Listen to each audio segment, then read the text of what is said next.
Hello, this is Demetria. Isaac and I are out of the country attending a family memorial service, so we weren't able to record a criminal records episode before we left.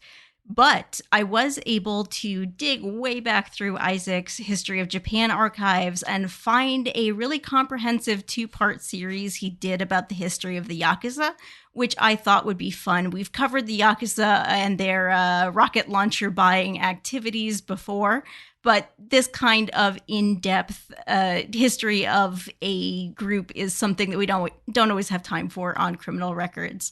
So I thought folks would appreciate this. We will be back with more criminal records when we return from the land of legal Kinder Eggs. Yes, I will be making Isaac eat some. Today it's time for one of those listener-requested topics that's been coming my way for years now. I've been putting it off because it's something I don't know much about personally, but I finally had the time to do some reading. So, here we go. Let's talk about organized crime in Japan. Japanese organized crime, of course, takes the form of the secretive groups known as Yakuza. Not that you'll ever hear Yakuza members refer to themselves as such. They prefer the rather vague-sounding Ninkyo Dantai, meaning chivalrous groups, or Gokudo, a term which translates as sort of the extreme path, or those who go all in. The police today, meanwhile, prefer the equally vague Boryokudan, or violent groups. The modern Yakuza have their origins in Tokugawa-era Japan. They grew out of associations of small peddlers and gamblers who were respectively ignored by and actively prosecuted for breaking the laws of the Tokugawa establishment. Tekiya, or small peddlers, is a term referring to the predecessors of the kind of small vendors you might see at a local festival, the kind of folks who move place to place hawking their wares. During the Tokugawa era, that kind of trade was not regulated usually, but it also was not protected. It was not worth the trouble to protect these kind of small-time vendors from theft or assault. As a result, peddlers began to form associations to protect themselves. The cost of that protection, naturally, being a cut of the profits of all associated members. In other words, a classic protection racket. You pay a little bit of money as insurance to sell your wares unimpeded. The other source of early Yakuza were gamblers. During the Edo period, it was illegal to engage in any kind of gambling. Such behavior, concerned primarily as it was with acquiring money, flew directly in the face of the hard-nosed, money-disdaining Confucian ethic that the government strove so hard to promote. Like most things that are illegal, it was also extremely popular, with people all up and down the social pyramid looking for a place to try their luck. So naturally, some folks stepped in to provide a little supply to match that demand. Gambling dens sprouted up all over Japan where you could gamble on dice or card games. And incidentally, the name Yakuza actually comes from this kind of gambling. It has no meaning in the ideographic kanji characters used in written Japanese. Instead, it supposedly has its origin in this history of gambling, specifically in the Japanese card game Oicho Kabu. Oicho Kabu is described in a bunch of places as very similar to Baccarat, which would be helpful if I had any idea how to play Baccarat. But supposedly the worst possible hand you can draw in this game is an 8, a 9, and a 3, the characters for which can be read as Ya, Ku, Za. That's the origin of the term. Yakuza originally referred to this useless hand, and became a sort of slang word during the Edo period for a useless or bad person, a term applied to, among others, gamblers, peddlers, and other such riffraff. Now, all modern Yakuza families or organizations tie themselves back to one or the other of these two traditional types of organization, gamblers or peddlers. What we have here is essentially a very classic underworld, similar to that of the Italian mafia, a government underneath the government, which organizes the parts of society that the actual government either can't or won't handle. It's also during this early period that the rather romantic reputation of the Yakuza was born. You see, Yakuza groups today identify quite strongly with a third group from the Edo period called Machiyako, or servants of the town. These were armed commoners in the 1600s who defied the law of the Edo period. Remember, non-samurai cannot own weapons during this time. They did so to defend their towns and their neighbors from the depredations of corrupt samurai and roving bandits, of whom there were quite a few, once the end of the Civil War meant an end to the need for large armies of samurai. These Machiyako became folk heroes and the stuff of legend. Later kabuki plays would immortalize figures like one-armed Kisaburo, who broke his swordsmanship instructor's rule of celibacy during training and apologized by chopping off his left arm and dedicating himself to fighting the street gangs of Tokyo. Most famous is Chobe Banzuei-in, who ran the Machiyako establishment of Edo. Later pop culture has him accomplishing all kinds of great things, from helping lovers from different social classes come together, to rescuing fair town maidens from the assaults of the wicked. The modern Yakuza all claim these cultural folk heroes as their ancestors. In their own eyes, they, the Yakuza, are the Robin Hoods of Japan, who take the money of the dumb and rich and use it to stand up for the poor and downtrodden. Like the old Machiyako, the Yakuza claim to be misunderstood and unfairly suppressed by the government, for the Machiyako were eventually hunted down and executed to a man by the samurai establishment. The legend of the Machiyako, though, remained alive in the popular culture of the Edo period. Plays, songs, and books immortalized them as folk heroes. In some cases, the stories told about them would be extremely over the top, even more so than the guy with only one arm. For example, in one kabuki play, Chobe Banzuei-in is killed by a rival bandit who attacks him in the bath. Chobe defeats the goons of the bandit chief, but allows the bandit chief to kill him anyway, just to prove he is not afraid to die. The final words of the play, spoken by the rival bandit, quote, "He was too great to be killed." These stories are the outgrowth of a popular culture where, much like today, stories of the little guy triumphantly standing up for himself tend to be extremely popular. They also lay the groundwork for a romantic mythology the Yakuza still use to their advantage today. However, as we know, the Edo period's not going to last forever. When the whole samurai system came crashing down, the Yakuza found themselves confronted with a very different world.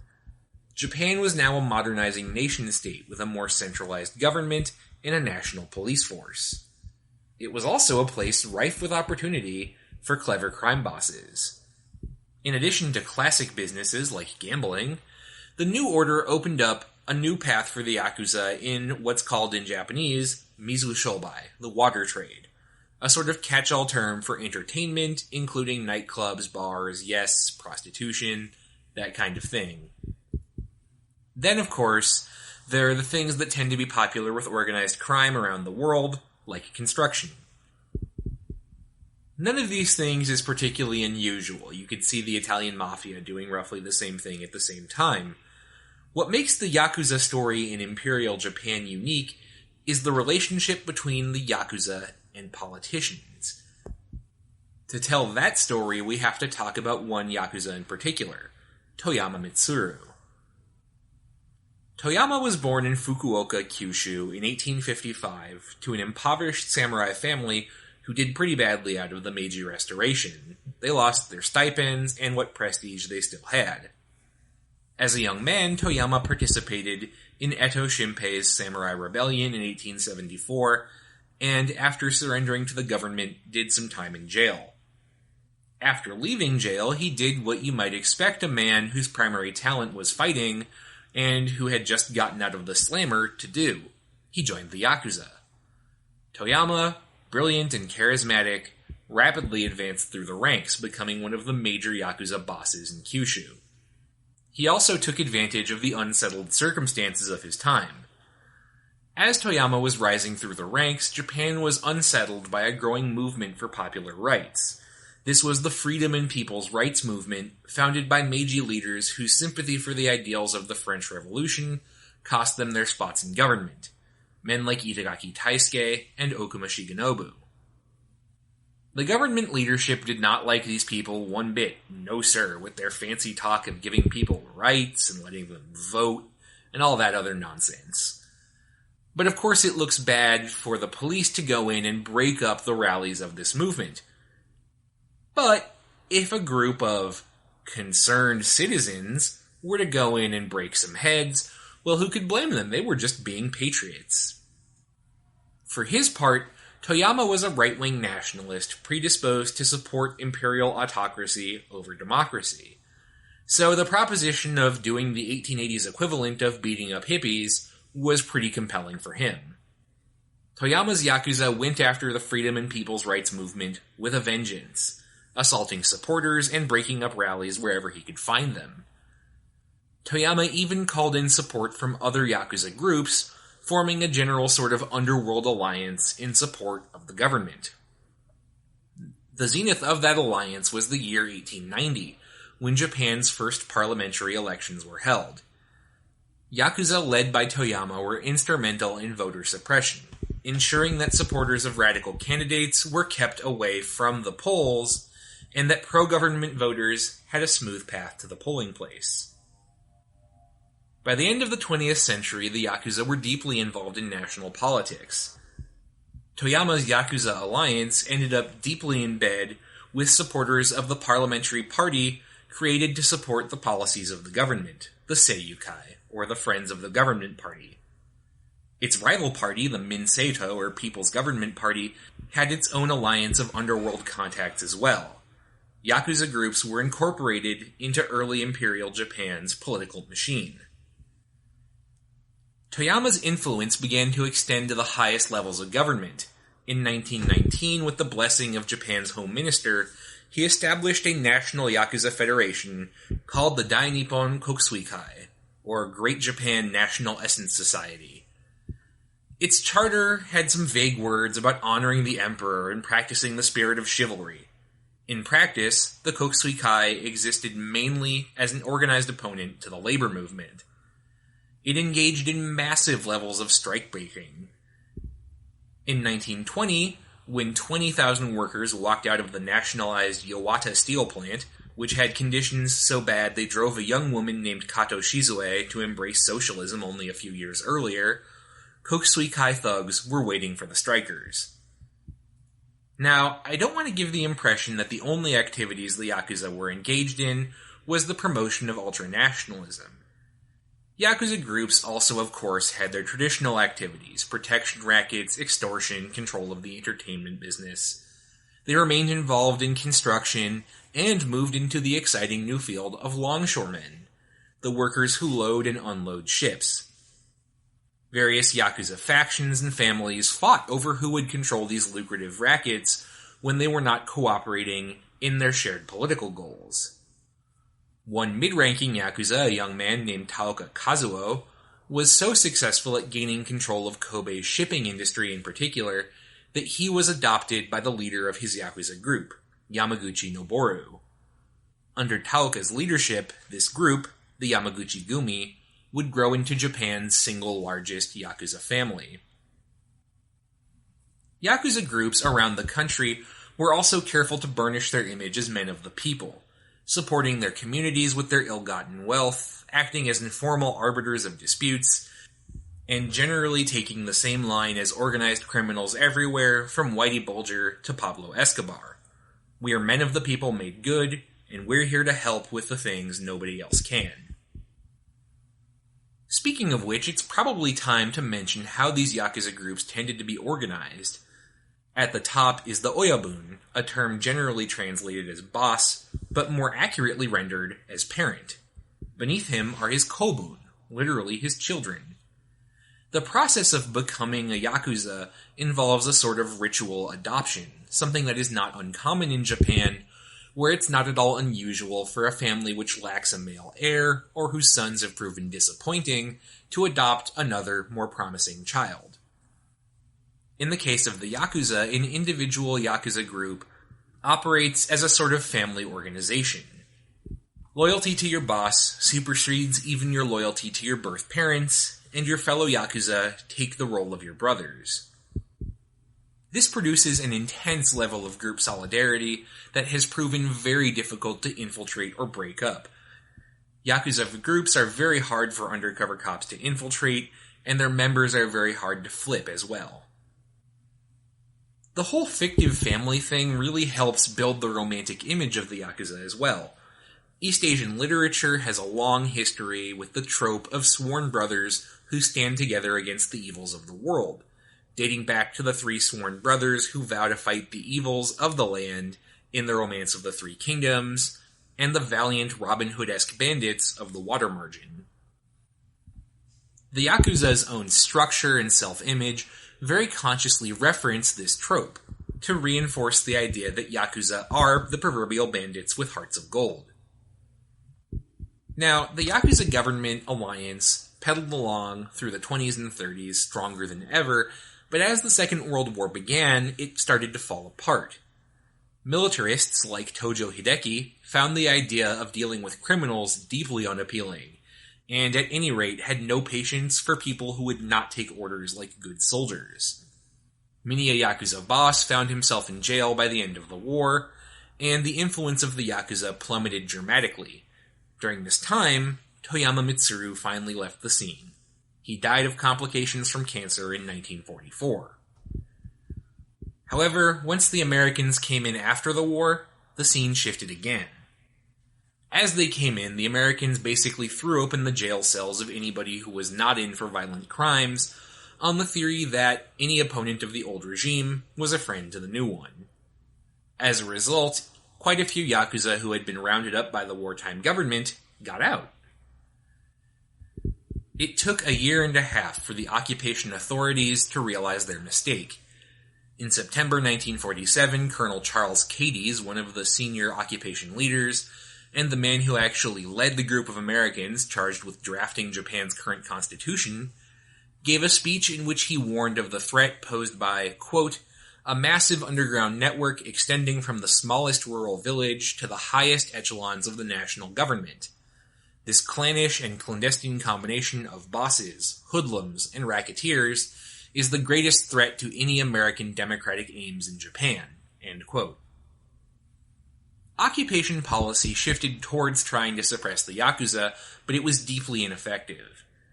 Indeed, the Yakuza themselves appear not to have been very nervous about it. Many saw opportunity in the new regime, and some even offered to work with the Americans. One enterprising Yakuza boss even approached Colonel Cadiz after the speech and asked if there was anyone in particular who Cadiz would like to see roughed up. The post-war situation was actually a real opportunity for the Yakuza. Occupation attempts to institute price controls created a flourishing black market, which of course is always a great opportunity for organized crime. But it wasn't just the black market, the Yakuza also had a chance to flex some patriotic muscle. After the war, American occupation government officials heavily favored businesses run by resident aliens in Japan, Taiwanese, Koreans, Chinese, others who it was felt would be more sympathetic to the aims of the occupation. This policy also made it easier for members of those groups to become involved in black market activities, much to the consternation of Yakuza groups who traditionally ran that show. Yakuza groups clashed all over Japan with these resident alien groups and won in most cases. In one particularly famous instance in the Shimbashi district of Tokyo, a Yakuza group dispersed the Taiwanese gangsters controlling a local black market by sneaking up to the top of a local elementary school. There they installed their secret weapon, a machine gun salvaged from a downed airplane and hidden away for a special occasion. Opening fire with the gun, the Yakuza were able to drive away the Taiwanese and claim Shimbashi back for themselves. But wait, you might ask, where were the cops? Where were the Americans? Well, American troops didn't really go about doing the day-to-day work of law enforcement in Japan. That's supposed to be the work of the native police. But the native police have been disarmed. Their swords and their guns have been swapped for riot batons. That meant that the police weren't really in a position to fight armed organized crime. More often than not, in fact, the police dealt with resident alien gangs by asking the Yakuza to deal with it. For example, when a group of armed Koreans stormed a police station in Kobe to protest what they saw as bad treatment, the police chief turned to the head of the Yamaguchi-gumi, Taoka Kazuo. Taoka's men dispersed the Koreans and handed the station back to the cops, bailing the police chief out of a bad situation, and also indebting him to the Yamaguchi-gumi. Despite literally taking the law into their own hands, however, the Yakuza generally were not bothered by occupation authorities. The reason is simple enough. As the Cold War began to intensify, American policy in Japan shifted away from promoting absolute democratization and more towards bulking up the Japanese right. Sure, the Yakuza are seedy, but they have one redeeming feature. As self-styled patriots, they hated communists, they hated socialists, and they were not above beating up the lefties in the streets. Indeed, in some cases, the occupation actually backed the Yakuza against the Japanese left, and there's probably no better example of that than the fate of Kodama Yoshio. Kodama was born in 1911 in the small town of Nihonmatsu in northern Japan. As a youth, he gravitated towards the Yakuza, as well as Japanese ultranationalism, and was deeply involved in ultra-rightist conspiracies in the 1930s. He spent several years in jail for plotting to assassinate high-ranking government officials who he deemed insufficiently patriotic. After being released from jail, he made an accommodation with the government and used his Yakuza ties to its benefit. Specifically, he made his way to wartime China, where he developed a drug ring designed to smuggle opium under the auspices of the Japanese government. This little project served three purposes. It enriched the Japanese, it gave Kodama access to valuable intelligence on the ground, and all that opium, so the theory went, could help keep the Chinese passive and compliant to Japanese rule. That's right, drug addiction facilitated by organized crime was literally a feature, not a bug, of the Japanese occupation of China. And of course, along the way, the whole thing made Kodama Yoshio ludicrously wealthy. Unfortunately for him, it also painted a huge target on his back. After the war, Kodama was arrested and indicted as a Class A war criminal, along with the likes of Tojo Hideki. However, he was never actually tried, ostensibly because prosecutors felt that getting a conviction on a civilian who had not been part of the actual government would be too difficult. In the end, all Kodama's arrest did was boost his profile more. He wrote 2 books about his experience in prison, and developed friendships with some of the inmates, among whom those not convicted would go on to form the core of Japan's post-war right wing. After his release, Kodama Yoshio went into 2 new lines of work. First, he used his Yakuza contacts and his new rightist contacts to return the Yakuza to their old business of beating up the lefties. For example, when coal miners at the Hokutan coal mine tried to use Japan's new labor laws to organize a union, Yakuza affiliated with Kodama appeared on the scenes, knocked a few heads together, and generally discouraged the whole idea. Kodama also developed a close working relationship with the American Central Intelligence Agency based on his contacts in China. Now, the CIA has a long history of working with organized crime in other countries, and Japan was no different. In particular, the agency wanted to take advantage of Kodama's old contacts from his drug smuggling days in China to get information and supplies out of a country that was rapidly falling into the hands of the Chinese communists. Kodama, however, proved difficult to manage, shall we say. On his second assignment for the CIA, he was tasked with smuggling a massive load of tungsten ore out of China. Kodama got the goods onto a ship, but then pocketed and resold the cargo for himself while claiming to the Americans that the ship had been lost at sea. When the occupation came to an end, if anything, the Yakuza moved even closer to an alliance with the government. In the early 1950s, the Minister of Justice, Kimura Tokutaro, fearful of a communist insurrection and convinced that communists had infiltrated both the police and the self-defense forces, actively recruited, under government auspices, a force of 200,000 Yakuza to deal with potential communist uprisings. He gave this movement the melodramatic name Aikoku Hankyo Batotai, the Patriotic Anti-Communist Swords-Drawn Regiment. Prime Minister Yoshida Shigeru would eventually kill this plan, and Kimura did not help the issue by skimming money for himself that was supposed to support the regiment. However, his plans for a private Yakuza army didn't hurt his career much.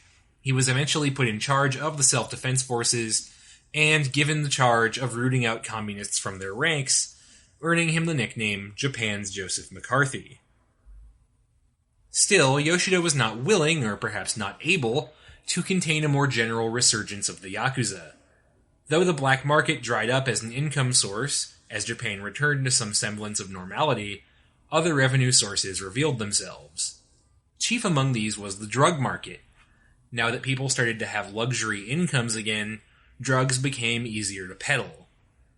The most popular one to sell was amphetamines. The wartime government had produced a large quantity to keep its soldiers going even on very little sleep. The large stockpile of amphetamines gradually disappeared after the war, funding a Yakuza shift into the drug trade as gangs sold the amphetamines to salarymen anxious to keep up their hectic lifestyles. Gambling, tragically, was no longer available as a revenue source. It was legalized after the war, breaking the Yakuza hold over the gambling business. However, that was okay. There were far more profitable rackets. Chief among them was prostitution, which became illegal in 1958. However, Yakuza groups were able to run very public brothels by exploiting a loophole in the law. Sensual massage was not illegal, and if the lady giving the massage just happened to like her client so much that she slept with him as well, that's not really prostitution. It's her, and I want to stress the air quotes here, choice.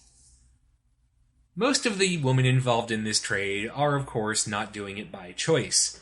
Yakuza generally recruit sex workers from economically disadvantaged regions in other countries by promising them other work in Japan and then taking away their passports to prevent them from leaving. In the 1990s, after the collapse of the Soviet Union, Eastern Europe was a popular recruiting ground. Today, the parts of China that have not enjoyed the benefits of rapid economic growth are the new popular choice. But it wasn't just illegal operations that kept the Yakuza going. After the war, many a group began laundering its profits by investing them in the more traditional sense of the term, buying stocks or bonds. Now, after the war, the number of Yakuza groups also began to shrink, and you might think that seems a bit paradoxical. Isn't business booming? Well, yes, and booming businesses are always more efficient if you can work with the competition and cartelize, rather than competing against them. That's the truth at the heart of all forms of crony capitalism. All throughout Japan, Yakuza groups discovered that they could get much richer if they worked together. Two big headquarters areas began to emerge for Yakuza groups, those based in Tokyo and Yokohama, like the Kinsei-kai, Tosei-kai, and Sumiyoshi-kai, and those based in Kobe and Osaka, like the Yamaguchi-gumi and Honda-kai. At the top of this whole structure were the so-called Kuromaku, a term meaning something like black curtain. It's a reference to kabuki theater originally. Stage handlers operate behind a black curtain, but control all the action on stage. The Kuromaku of the Yakuza were the major bosses whose power and influence enabled them to control a good deal of what was happening in business, politics, and society. Among the most powerful were men like Kodama Yoshio, no longer working for the CIA, but now one of the most powerful men in Tokyo, as well as Taoka Kazuo, who led Japan's largest Yakuza family, the Yamaguchi-gumi, to prominence in Western Japan via a combination of mergers, alliances, and gang wars. The most remarkable thing, though, is that this was all treated with a large degree of public toleration. From the police perspective, one is reminded of a quote from Lord Vetinari of Terry Pratchett's fabulous Discworld series, "If there must be crime, let it be organized." Sure, it wasn't great to have the Yakuza around, but they usually kept themselves to victimless crimes like sex trafficking or the drug trade, or at least crimes with victims who were unimportant enough that no one really cared what happened to them. From the popular perspective, meanwhile, it was easy to forget the Yakuza were even there.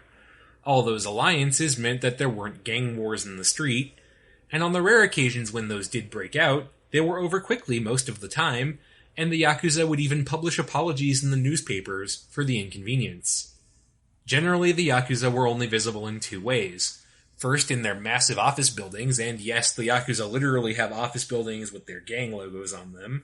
Individual ones would even publish newspapers with fun Yakuza stories and poetry, and all kinds of other great stuff. And second, they were visible and community efforts. Local shrine running low on funds? Expect the Yakuza to show up with a donation and to organize more funding to keep the place going. Got a dispute with your neighbor? A Yakuza arbiter can show up and help you come to an equitable solution. And that's not a euphemism for breaking someone's kneecaps, but an actual discussion facilitated by the Yakuza. Sure, that money going to that shrine was probably extorted or obtained from selling drugs, and that arbiter could break your kneecaps and just might if you don't show up, but still, not such a bad group of boys. Next week we will plunge into the continuing evolution of the Yakuza in the late 20th century and discover that, in fact, yes, they are such a bad bunch of boys.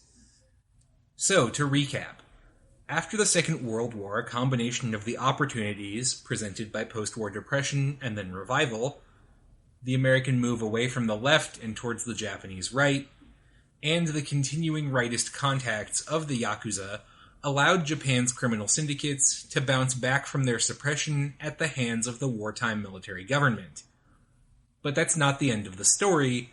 What do the modern Yakuza look like? Well, the answer is a complicated one, in part because there are many different Yakuza families. Not as many as there once were, though, because one of the biggest features of the post-war Yakuza has also been consolidation. Partially, that consolidation was the result of government pressure. Japan does have anti-racketeering and anti-organized crime laws on the books. However, it also has anti-monopoly and anti-cartelization laws on the books, and as we've seen when we've looked at Japan's economic history, those don't really do much. The trick to getting around the law in Japan, and I suspect in many other places, though my experience as a criminal kingpin is somewhat limited, is not so much to prevent laws from being passed, but to prevent them from being enforced, or to have them enforced only on your enemies. Japan's anti-organized crime laws, for example, have been enforced primarily on the smaller Yakuza syndicates, not the big boys. Larger families have clout with politicians or the cash to just outright bribe people to ensure that they remain above the law. Smaller families do not, so they're the ones who tend to get busted when local prosecutors need to prove that they are tough on crime. This has had the subsidiary effect of making the Yakuza very much a phenomenon of a few very large gangs rather than a galaxy of smaller ones. For example, according to some very rough estimates by Japan's National Police Agency, between the 1970s and 1990s, Japan's two largest Yakuza families, the Kobe-based Yamaguchi-gumi and the Tokyo-based Sumiyoshi-kai, went from accounting for around 40% of Japan's Yakuza to somewhere around 80. That effort at consolidation, though, was also partially a conscious choice on the part of Yakuza leadership. Here we have to return to someone we talked a bit about last week, one of Japan's most nefarious criminals, Kodama Yoshio. Kodama, remember, was an ultra-rightist who sold drugs for the Japanese in China and who was indicted but not tried for war crimes. After being let out by the occupation government, he actually ended up working very closely with the CIA as an anti-communist operative.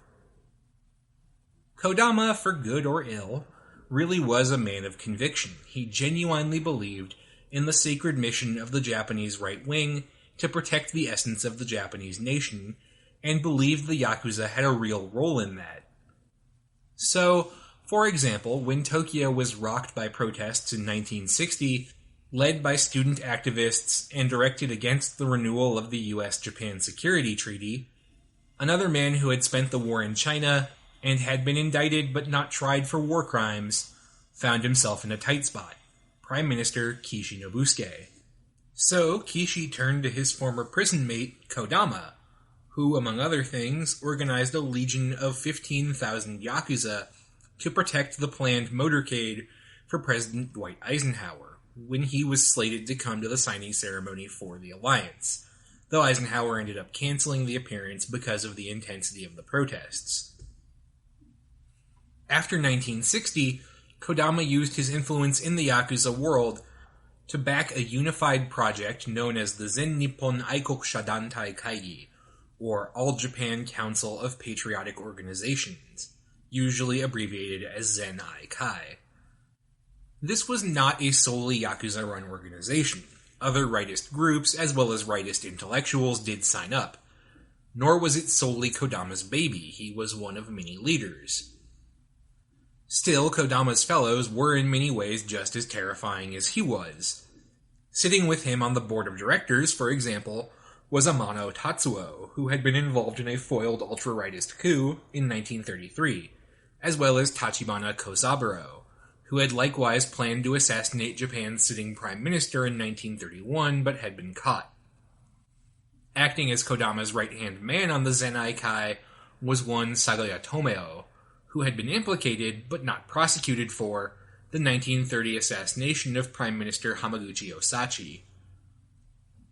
The Zen-Ai-Kai's pastimes included attempts to break up organized militant labor, and in one case, Zen-Ai-Kai strikebreakers were called in to deal with a group of steel workers in Chiba.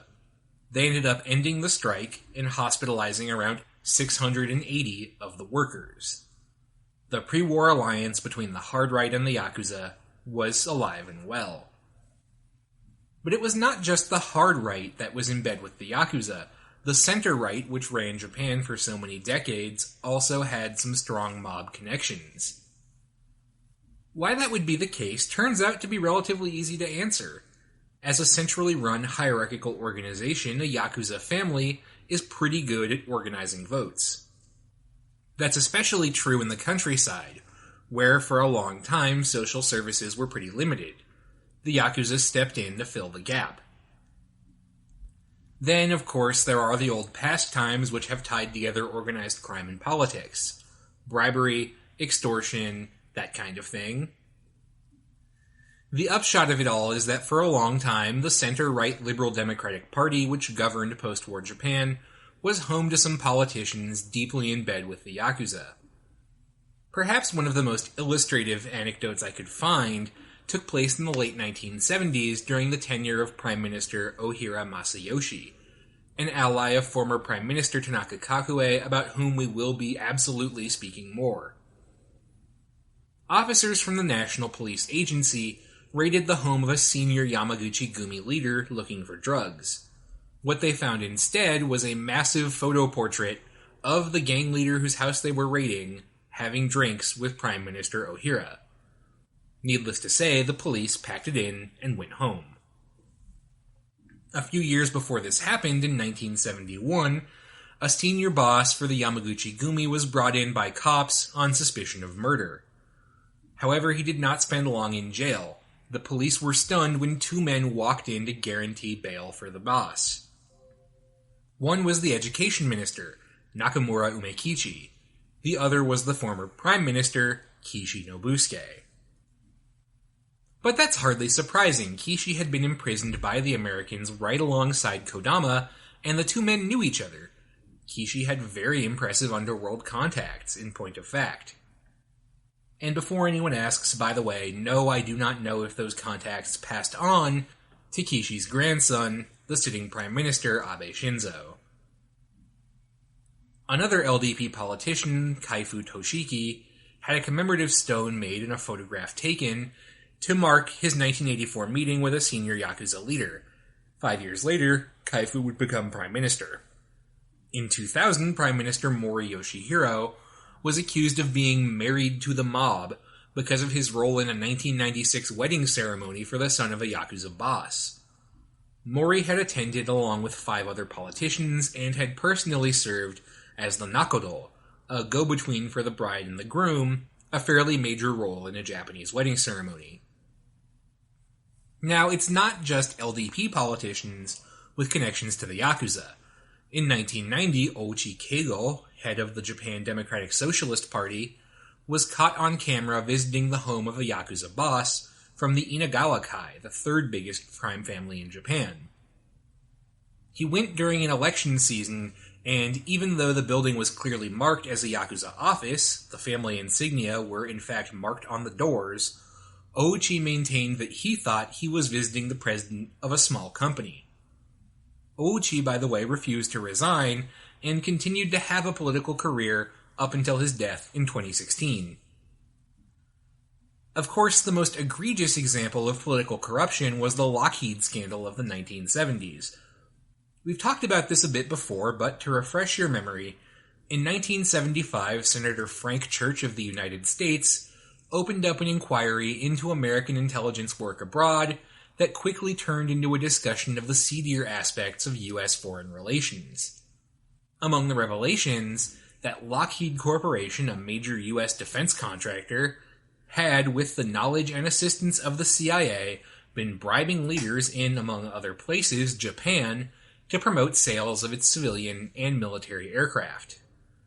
This had been going on since at least 1958, and of course, when Lockheed had asked the CIA for a trusted contact in Japan, they went with the known commodity. They recommended their old agent, the ultra-rightist Yakuza, Kodama Yoshio.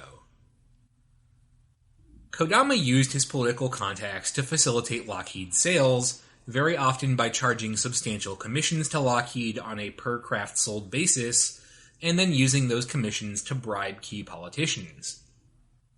Among those bribed in the early 1970s, when Lockheed was trying to sell a civilian jet airliner to the two national Japanese airlines, All Nippon Airways and Japan Airlines, was the sitting prime minister, none other than our old friend Tanaka Kakue. Tanaka and Kodama quickly developed a good working relationship, lubricated by a substantial amount of money going from Kodama's hands to Tanaka's. Though, of course, the money was not a bribe, it was a gift to show appreciation. This gets at the heart of one of the most persistent issues when dealing with the question of Yakuza and official corruption. Gift-giving, as anyone who has been there will tell you, is extremely pervasive in Japan. Mid-year, New Year's, birthday gifts, anniversary gifts. The obligation to give as part of a social relationship is very strong, and there isn't really a good way to refuse a gift without deeply insulting someone. Now, the letter of the law is that any public servant can't take money from anybody for any reason, but who is going to quote the letter of the law when offered such a profound token of appreciation and respect, and when the alternative is horribly insulting someone whose help you might need later? This was always Tanaka's defense of himself, that the rules of the game in Japan involved this notion of gift-giving, and that's all he was ever involved in, giving and receiving gifts. So that's corruption in the government, but what about the police? Why do they tolerate this? Japan's National Police Force is one of the most professional and highly regarded police agencies on the planet, and they've done a remarkable job of keeping Japan practically crime-free throughout most of the post-war period. They are respected professionals, so why do they put up with the Yakuza? Well, it's partially what we hinted at last time.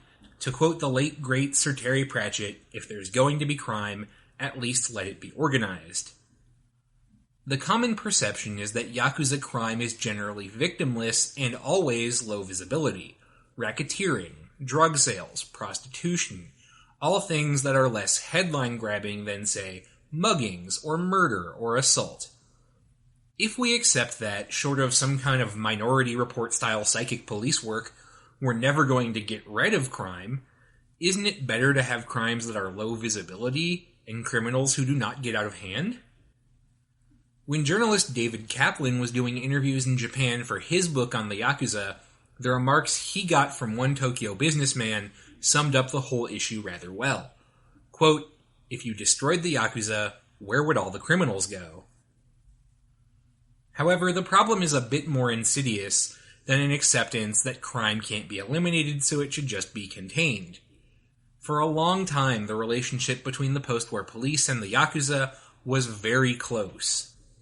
Partially, that was an outgrowth of politics. The Yakuza, as we've noted, have a long history with Japan's hard right, and the police tended to be relatively rightist as well. For a long time, for example, any affiliation with the Socialist Party, or God forbid anarchists or communists, would bar you from a police career in Japan. Yakuza and cops tended to come from similar class backgrounds as well. They generally had high school educations and came from conservative working class families. So a bit of an affinity was not unnatural. Then, of course, there were substantial gifts to show appreciation. Smart Yakuza bosses were careful to build good working relationships with local police officers, predicated on the idea that the Yakuza would keep crime invisible and the police would pretend not to notice it. The direct relationship between cops and Yakuza was, in many cases, extremely cordial. Here is a direct quote from the former, now deceased boss of the Inagawa Kai, Japan's third largest Yakuza family, Inagawa Kakuji. Quote, "We believe in the Japanese police. If they say that the Inagawa gang is bad, then it is so. I don't want to say this, but they are a very capable lot. It is their duty to watch me. I respect them. Please convey my best regards to them." End quote. And by the way, he's talking to a journalist there. That's where the "convey my best regards" come from.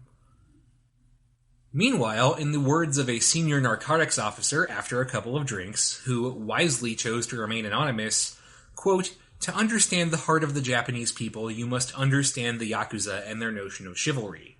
Not all Yakuza are bad. I have friends who are Yakuza, poor Yakuza, and they are honorable, chivalrous people. They show the true spirit of the Japanese people." End quote.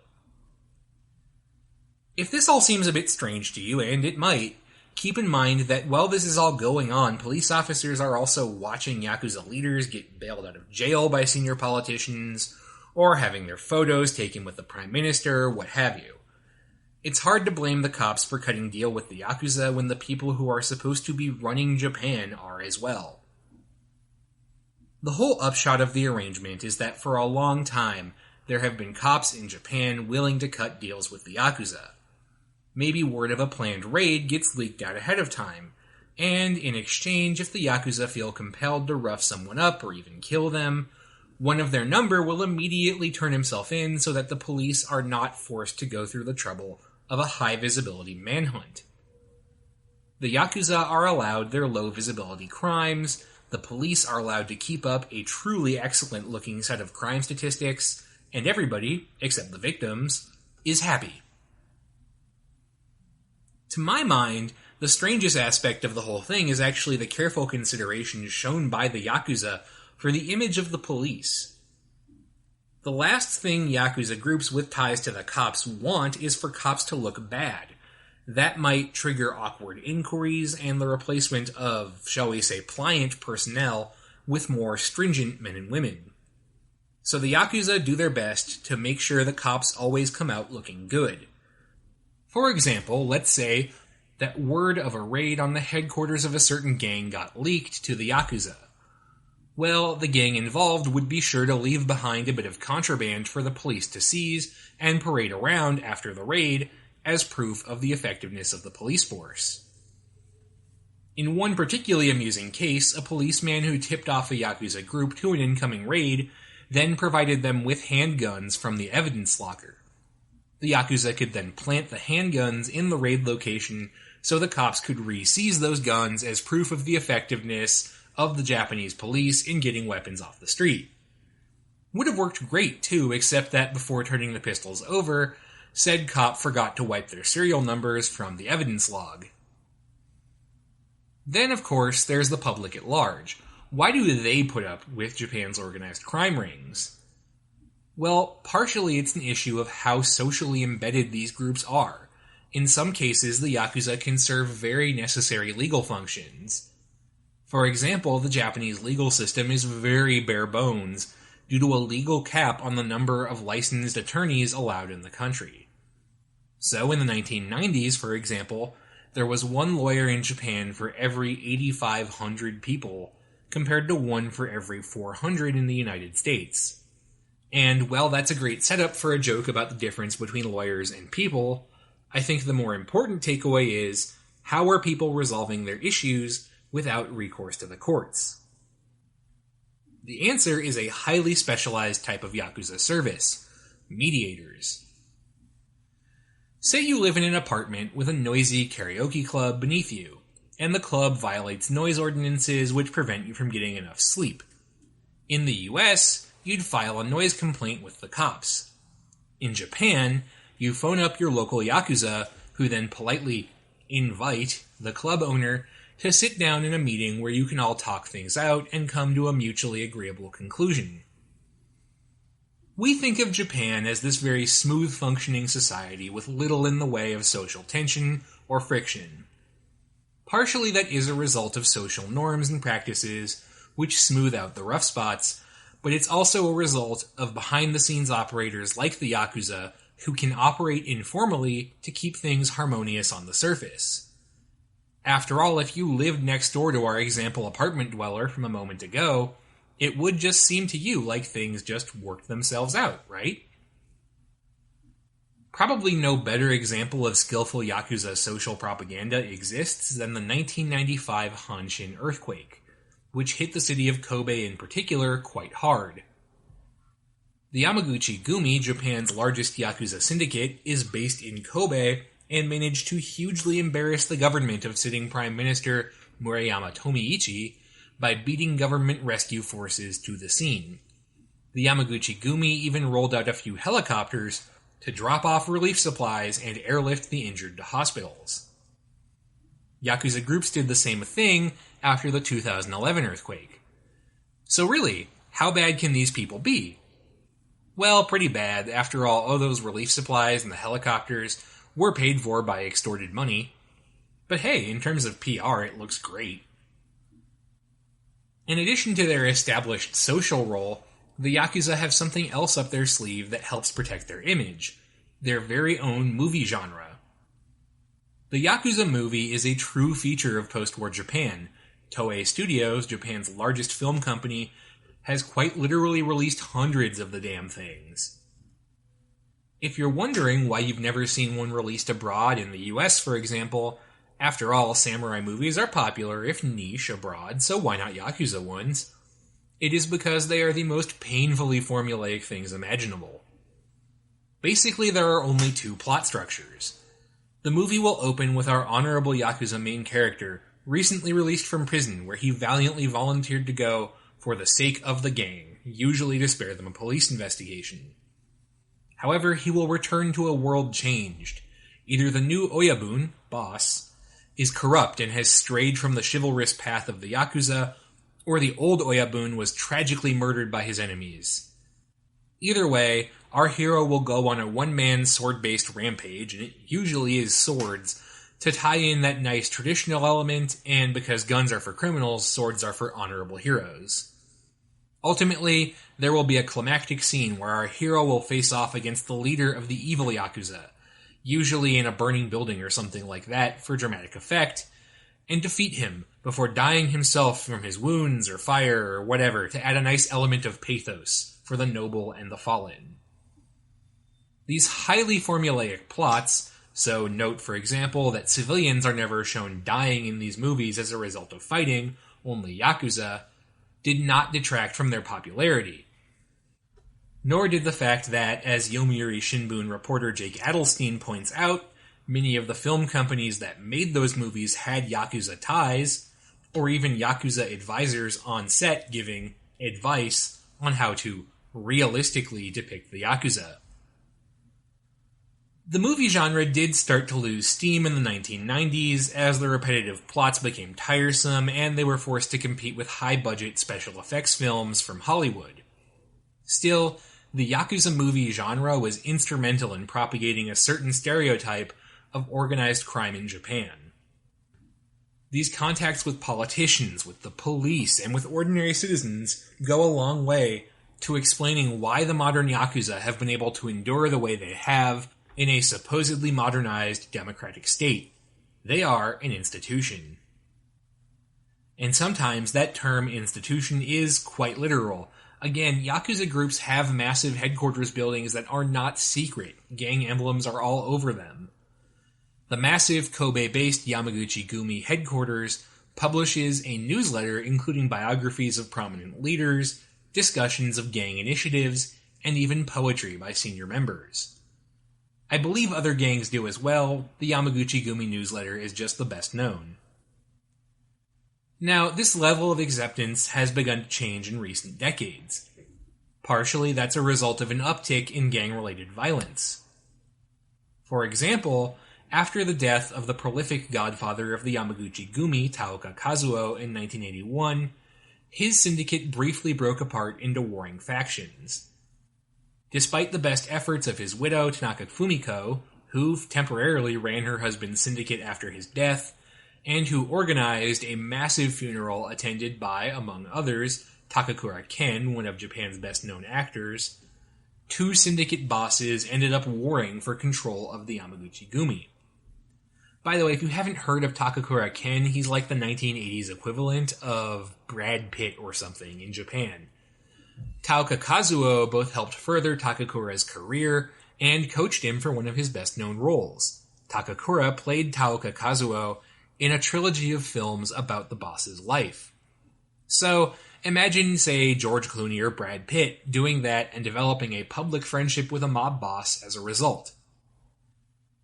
Now, the Yamaguchi Gumi Civil War was problematic not just for its destructiveness. In the course of 4 years, a nigh unheard of 220 gun battles took place between two sides in a country where gun violence is pretty rare, but also because the whole episode has a hugely embarrassing coda.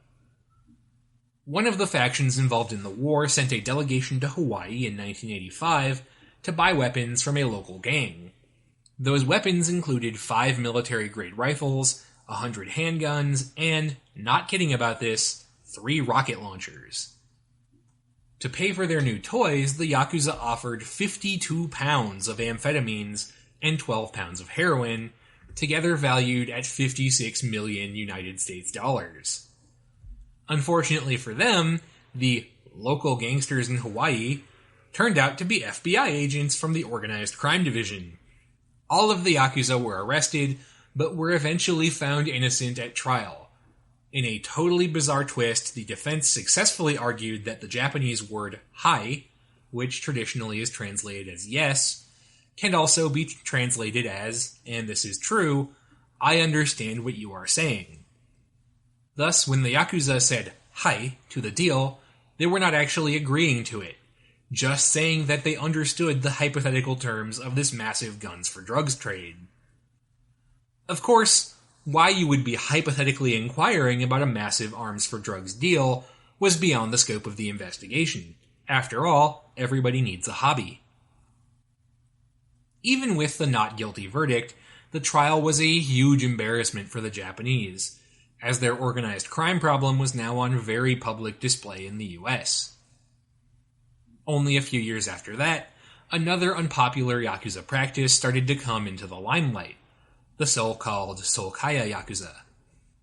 In Japanese, a Solkai is a general meeting of stockholders for a company. Solkaya are mobsters who use these meetings as venues for a very particular type of extortion. They dig up dirt on the company, buy some shares, and then threaten to harass executives with the dirt they've dug up unless paid hush money. Basically, Solkaya deliberately embarrass companies at their own stockholder meetings unless paid off. If there's nothing to use for blackmail, Solkaya will just try to act crazy and break up the meeting, spray painting people, lighting fires, and in one case, throwing a whiskey bottle at the CEO. This practice grew to tremendous heights during the boom years of the 1980s. Corporations, afraid of losing public face by being confronted like this, generally paid up. However, as Japan's economy became more closely bound to that of the West, and as in particular foreign firms started to operate in Japan, the practice of Solkaya has become something of a popular embarrassment. Finally, it's becoming increasingly obvious that, whatever protests to the contrary, Yakuza have never been more involved in the drug trade than they are now. Now, drugs are a tricky subject. The Yakuza have been involved in selling them for the whole post-war period, but there is a strong current of public opinion against them. Larger syndicates have generally only been peripherally involved in the trade, or left it to their small-time brethren. Some, like Taoka Kazuo's Yamaguchi Gumi, even sponsored anti-drug initiatives. However, the modern Yakuza have no such qualms. Remember, shortly after Taoka died, the Yamaguchi Gumi broke apart, and gang members offered to sell drugs abroad in the pounds. And 12 of those pounds, by the way, were heroin, which cannot be grown in Japan. That indicates something else, that the Yakuza are increasingly plugged into not only Japan's drug trade, but the global one. That heroin, for example, is generally coming through crime syndicates connected to the triads in China, which are then using the Yakuza as distributors. Because despite what you may have seen in the movies, Yakuza don't spend that much time fighting mobsters or triad members or whatever. There's no percentage in that. Cooperation is what pays dividends. This phenomenon too has proven embarrassing for Japan, as Yakuza activity in other countries has drawn a harsh spotlight onto the enduring issue of Yakuza activity in Japan itself.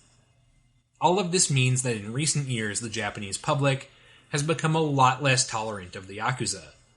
New anti-Yakuza laws have been passed, crackdowns have been stepped up, and a new generation of cops trained to see the Yakuza not as opposite numbers but adversaries has come into the force.